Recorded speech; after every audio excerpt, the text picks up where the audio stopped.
ప్రస్తుతం మనతో పాటు ఎమ్మెల్యే రాకేష్ రెడ్డి గారు ఉన్నారు. ఆయనతో మాట్లాడదాం. అంటే నిరుద్యోగ సమస్య గురించి ఈ రోజు ఆయన కొట్లాడే పరిస్థితి. సో చూద్దాం. అంటే సార్ ఏం సార్ అంటే నిరుద్యోగుల దగ్గర నెల 15 రోజుల నుంచి రోడ్డు మీదకి వచ్చి కొట్లాడే పరిస్థితి. గత ప్రభుత్వం మీద ఎలిగేషన్ చేసింది కూడా కాంగ్రెస్ ప్రభుత్వం. ఇదే ఎలిగేషన్ చేసింది, నిరుద్యోగులకి ఉద్యోగాలు ఇవ్వలేదు. ఇక్కడ ఓట్లేడండి. అసలు పనికిరాకు ప్రశ్నలు కూడా ఎట్లా అడుగుతారండి? ప్రశ్నలు ఎవడు కాంగ్రెస్ వాడు, ఎవడు కమ్యూనిస్ట్ వాడు, ఎవడు బీజేపీ వాడు, అసలు ఎవడు చచ్చిండు? సచ్చింది కిషాన్ రెడ్డి లాంటి బిడ్డలు, శ్రీకాంతాచారి లాంటి బిడ్డలు, స్వర్ణక్క లాంటి బిడ్డలు రైలు పట్టాల కింద తలలు పెట్టిండ్రు. ఈ కొడుకులు రాజకీయ నాయకుల బిడ్డలు ఏమైనా పెట్టిండా?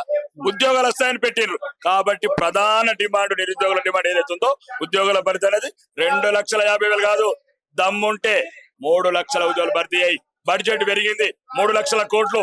నెక్స్ట్ ఇయర్ 4 లక్షల కోట్లు, 3 ఏళ్లలో 5 లక్షల కోట్ల బడ్జెట్ అవుతుంది. దీని హక్కు మొత్తం తెలంగాణ నిరుద్యోగ యువతకే ఉంది.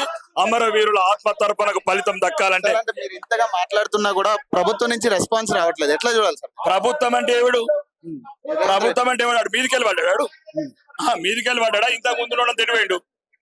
కాబట్టి ప్రభుత్వంలో ఉన్న కూడా ఒళ్ళు దగ్గర పెట్టుకోవాలా. పదవులు శాశ్వతం కాదు, చేసే పనులు శాశ్వతం. తెలంగాణ జాతికి, తెలంగాణ పేద ప్రజానికానికి పల్లెల్లో పడకేసిన పరిపాలనకు ఈ మొత్తం ఉద్యోగాలు భర్తీ చేస్తేనే మొత్తం దాని పునర్జీవం పొంది తెలంగాణ రాష్ట్ర వ్యాప్తం భారతదేశంలో అగ్రస్థానంకి వెళ్తుంది. ముఖ్యంగా యువకులకు ఉద్యోగాలు రావాలి. తెలంగాణ రాష్ట్ర వ్యాప్తంగా ఉన్న ప్రజల కష్టాలు కన్నీళ్ళని కడగలిగే కొత్త యువత వస్తుంది, కొత్త రక్తం వస్తుంది. దానివల్ల తెలంగాణ ఈ దేశంలోని అగ్రగామి రాష్ట్రంగా మారుతుంది.